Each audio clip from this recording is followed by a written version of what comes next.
राधे राधे भक्तों। सबसे पहले सभी लोगों को धन्यवाद। कान्हा जी की कृपा से और आप लोगों के आशीर्वाद से आज हमारा परिवार 50,000 से भी ज़्यादा बड़ा हो गया है। तो आज हम बात करने वाले हैं पितृपक्ष के बारे में। अमावस्या आने वाली है और यदि आपने अभी तक कोई भी उपाय नहीं कर पाए हैं अपनी कुंडली के पितृदोष को समाप्त करने के लिए, तो अमावस्या से पहले पहले ये उपाय कर लीजिए, क्योंकि अमावस्या के दिन जो भी भूले बिसरे जिन्हें नहीं तिथि याद होती है उनके याद किए जाते हैं। तो बहुत ही सरल उपाय बताऊंगी, क्योंकि इस बार अमावस्या पड़ रही है शनिवार के दिन, तो इसे शनिचरी अमावस्या भी कहा जा रहा है। तो शनिचरी अमावस्या पर शनिदेव के कुछ उपाय और इस तरह के उपाय जो बहुत ही ज़्यादा सरल हैं, जिन्हें करने से आपको लक्ष्मी माता की कृपा भी मिलेगी, शनि भगवान का दोष भी समाप्त हो जाएगा और पितृदोष भी समाप्त हो जाएगा। तो चैनल को सब्सक्राइब ज़रूर कर लीजिएगा और वीडियो को लाइक और कमेंट अवश्य कीजिएगा। तो सबसे पहले तो अश्विन मास की अमावस्या तिथि को सर्वपितृ अमावस्या कहा जाता है, क्योंकि इस दिन जिन लोगों को भी मृतक के सदस्यों की अपनी तिथि नहीं याद होती है, तो वो इस दिन श्राद्ध करते हैं। सर्वपितृ अमावस्या को पितरों की विदाई का दिन भी माना जाता है। इस दिन किए गए कुछ विशेष उपाय से पितरों की नाराज़गी दूर हो जाती है और पूर्वज हमारे प्रसन्न हो जाते हैं। तो कब है सर्वपितृ अमावस्या और आपको किस समय अपने पितरों को प्रसन्न करने के उपाय करने हैं, सबसे पहले ये जान लीजिए।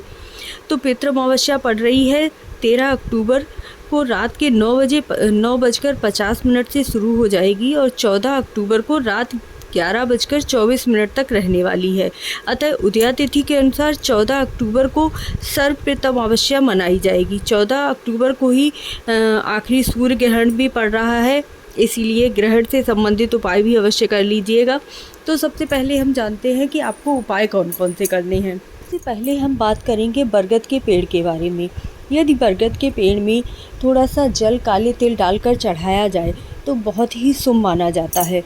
लखनऊ से 90 किलोमीटर दूर नैमिषारण्य एक जगह है, जहाँ सतयुग के समय में 88,000 ऋषियों ने तपोभूमि माना था, जहाँ पर बरगद का पेड़ बट वृक्ष 5,000 साल पुराना है, जिसके नीचे बैठकर कहा जाता है कि वेद व्यास जी ने चारों वेद लिखे, भागवत गीता, श्रीमद् भागवत, 6 शास्त्र, 18 पुराण इनके उपदेश दिए हैं और लोगों के वेदों के बारे में समझाया है। अतः बरगद के पेड़ की परिक्रमा अवश्य कर लीजिएगा और थोड़ा सा तिल और जल अवश्य चढ़ाइएगा। दूसरा आता है पीपल का पेड़। पीपल के पेड़ पर पितरों का वास होता है, ये हम सभी जानते हैं। और दूसरा, शनिचरी अमावस्या पड़ रही है, तो अगर आप पीपल के कुछ उपाय कर लेते हैं तो बहुत ही अच्छा है। तो सुबह के समय थोड़ा सा जल, थोड़ा सा दूध, थोड़ी सी चीनी डालकर पीपल वृक्ष पर जाकर जरूर चढ़ा कर आइएगा। और शाम के समय शनिचर पड़ रहा है, इसलिए सरसों के तेल का एक दीपक अवश्य जलाइएगा। इससे भी आपको बहुत सारी जो भी पितृदोष की समस्याएं हैं वो सारी समाप्त हो जाएंगी और आप पर भगवान की कृपा हमेशा ही बनी रहेगी। तो पीपल वृक्ष पर पितरों का आशीर्वाद हमेशा बना रहता है, वहाँ से जब भी पितर जाएंगे तो वह आपको आशीर्वाद ही देकर जाएंगे। दूसरा है तुलसी का पौधा। तुलसी के पौधे में आपको एक कटोरी में गंगा जल ले लेना है और एक कटोरी अपनी तुलसी माता के पास रख देनी है और एक अंजुल पानी अपना नाम और गोत्र को बोलते हुए चढ़ाते जाना है तुलसी माता पर और अपना नाम और गोत्र बोलते जाना है और कहना है कि हमारे पितर हमेशा प्रसन्न रहें और उनकी कृपा हमेशा हमारे ऊपर बरसती रहे। गुरुजी महाराज ने बहुत ही आसान और बहुत ही सरल उपाय बताया है, इसे आप अवश्य कर लीजिएगा, क्योंकि इस उपाय को करने से आपके पितर जब यहाँ से अमावस्या के दिन विदाई लेते हैं तो वह प्रसन्न होकर जाते हैं। चौथा है बेलपत्र का पौधा। बेलपत्र का पौधा आप सभी जानते हैं, भोले बाबा को बेलपत्र कितना पसंद आता है और गुरुजी महाराज बोलते ही हैं कि अगर आप बेलपत्र पर एक दिया जलाकर आते हैं या फिर उन पर जल चढ़ाते हैं तो भोले बाबा भी प्रसन्न होते हैं और हमारे पितर भी प्रसन्न होते हैं। तो अमावस्या के दिन 1 लोटा जल आप बेलपत्र पर अवश्य चढ़ा दीजिएगा और एक बेलपत्र ले जाकर आप भोले बाबा के मंदिर में चढ़ा कर आ जाइएगा। बहुत ही सरल और बहुत छोटे छोटे उपाय हैं, अगर इन्हें आप कर लेते हैं तो आपकी कुंडली से सारे दोष समाप्त हो जाते हैं। तो जो भी आपके कार्य में रुकावटें आ रही हैं, बाधाएं आ रही हैं, आपका कार्य कभी समय से पूर्ण नहीं हो पाता है या फिर कुछ ऐसी प्रॉब्लम्स आती हैं, वो सारी समाप्त हो जाती हैं। हाँ, अगर आप कुछ भी दान नहीं कर पा रहे हैं तो केले इस समय केले खूब आ रहे होते हैं मार्केट में, तो आपको क्या करना है, केले का दान अवश्य कर देना है। अगर आप इस समय केले का दान करते हैं, किसी भी गरीब ब्राह्मण को कर दीजिए, किसी भी गरीब को कर दीजिए। तो अगर आप केला चढ़ाते हैं तो आपके पितर प्रसन्न होते हैं। आप कुछ नहीं कर सकते तो केले का दान अवश्य कर दीजिएगा। आंवले का पेड़ बहुत ही शुभ माना जाता है। कहा जाता है कि लक्ष्मी का वास होता है आंवले के पेड़ में।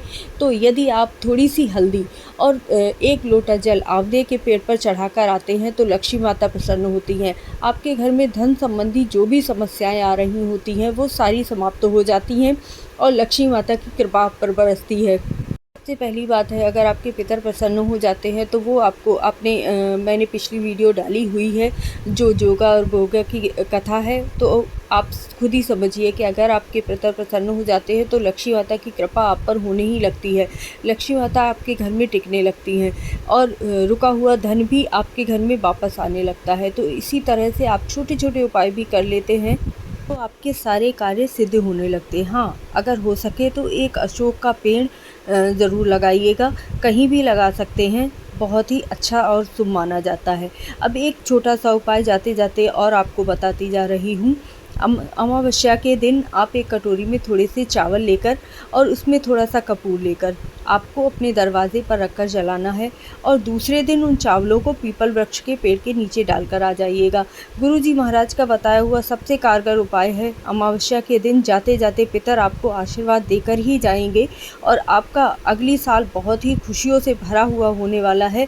तो आप ये उपाय भी अवश्य कर लीजिएगा।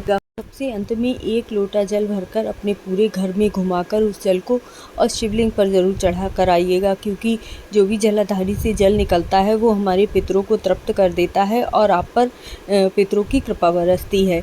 और अंत में अपने हाथ जोड़कर अपने पितरों से बोलना है कि आप सदैव विद्यमान हैं इस घर के प्रत्येक कोने में, वस्तु में, स्थान में, हमारी शिक्षा में, दीक्षा में, हमारे संस्कारों में, हमारी संस्कृति में, हर जगह विद्यमान हैं। अतः हे पितृपुरुष, आप सभी तरह की विपत्तियों से हमेशा हमें बचा कर रखिए, क्योंकि हम आपके ही बच्चे हैं। इस तरह से अगर आप आशीर्वाद मांगेंगे तो आपके पितर आपको जाते जाते अवश्य ही आशीर्वाद देकर जाएंगे। आप पर भी अपने पितरों की कृपा बनी रहे। और आपने मेरी वीडियो पूरी देखी, इसके लिए